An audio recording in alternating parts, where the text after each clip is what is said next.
Have you ever felt like you were being controlled by your own emotions? There are times when we become angry, sad, or anxious almost automatically, without truly understanding what's happening inside us.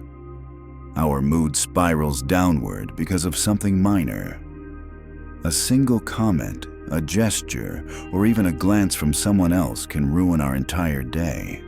This might seem normal to most people, but if you look deeper, you'll discover a powerful truth.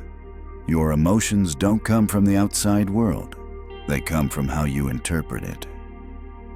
This is one of the core foundations of Stoicism, a philosophy of self-mastery. Stoic philosophy doesn't teach you how to control the world. It teaches you how to control yourself in a world that you cannot control.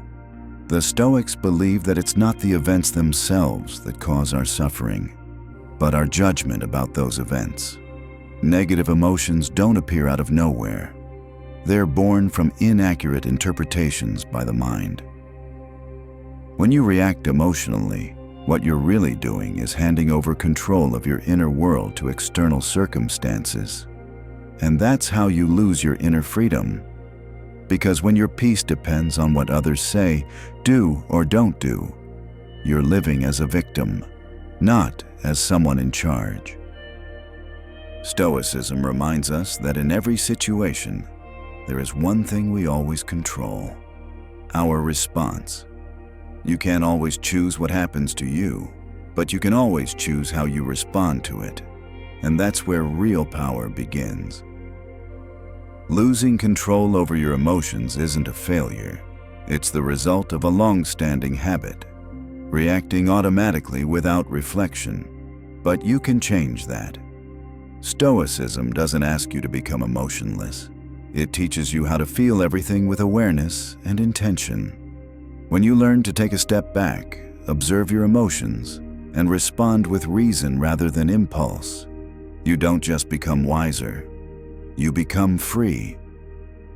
Stoicism doesn't promise that you'll never feel anger, anxiety, or disappointment, but it gives you a tool, awareness, so you're not swept away by those emotions.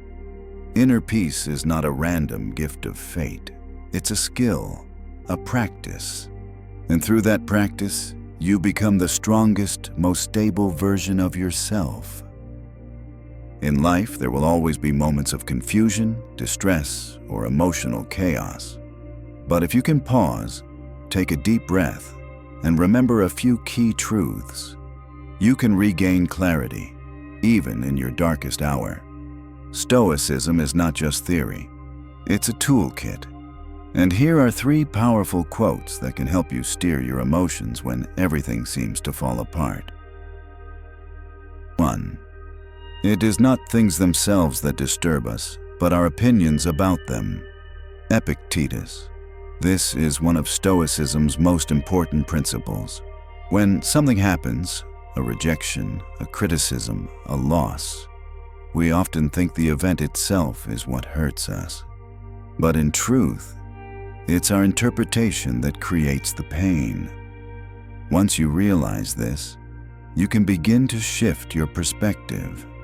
Instead of asking, "Why is this happening to me?" ask, "How am I interpreting this? And is that interpretation even true?" 2. You have power over your mind, not outside events. Realize this and you will find strength. Marcus Aurelius. When you feel helpless, remember this: you don't need to control the world to feel okay. You only need to control your response.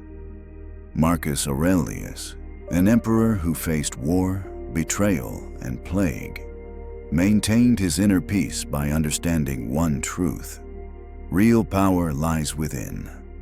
Repeat this quote daily, and you'll feel stronger, even in the face of adversity. 3. If you are distressed by anything external, the pain is not due to the thing itself, but to your estimate of it. And this you have the power to revoke at any moment. Marcus Aurelius. This quote opens up a profound realization. You can change how you feel by changing how you evaluate what's happening. If you label something a disaster, you'll respond as if it truly is. But if you see it as just another challenge, you'll rise rather than fall. Power isn't in avoiding pain. It's in not letting pain define who you are. 3 quotes, 3 mindsets, 1 undeniable truth. You can't control everything, but you can control yourself. And every time you choose to view things calmly, rationally, and intentionally, you are building a fortress inside, one no one can breach unless you let them. In modern life, most of us are taught to avoid negative emotions. When we're angry, we're told to calm down. When we're sad, we're told to stop overthinking. But Stoic philosophy sees negative emotion not as something to avoid, but as a signal, a doorway to deeper self-awareness. And if you're mindful enough to listen, those very emotions can become powerful tools for growth and mastery. Stoicism doesn't see negative emotions as evil. It sees them as natural outcomes of distorted judgments. Marcus Aurelius once wrote, "If you are troubled by something external, the source of the pain lies not in the thing itself, but in your view of it. And this you can change at any moment." This isn't a denial of emotion. It's a reminder that emotion has roots, and those roots grow in the soil of your own perception. When you feel anger, anxiety, pain, or disappointment, pause and ask yourself, what is this emotion revealing about my beliefs? What meaning am I assigning to this situation? Am I expecting the world to follow my script? Because the root of suffering is not reality. It's the expectation you attach to reality. You're not angry because someone didn't text you. You're angry because you expected them to. You're not sad because you failed. You're sad because you believed you shouldn't fail. Stoicism teaches us to drop the unnecessary expectations and face life as it is. The real question isn't whether you have negative emotions. Everyone does. The real question is, how do you respond when they arise? If you let emotions drive your behavior, you'll act impulsively, and you'll regret it. But if you observe them, understand them, and respond with reason, then you've won one of life's most crucial battles, the battle over yourself. Stoicism doesn't promise a life without pain, but it offers you a way to transform pain into perspective, emotion into understanding, and reaction into reflection. And if you practice this long enough, negative emotions no longer become chains. They become teachers. You don't need to be perfect to be at peace. You just need to be mindful enough to pause, look inward, and ask, what is this emotion trying to teach me about myself? When you do that, you're not just studying Stoicism, you're living it. You don't need to be perfect to be at peace. You just need to be mindful enough to pause, look inward, and ask, what is this emotion trying to teach me about myself?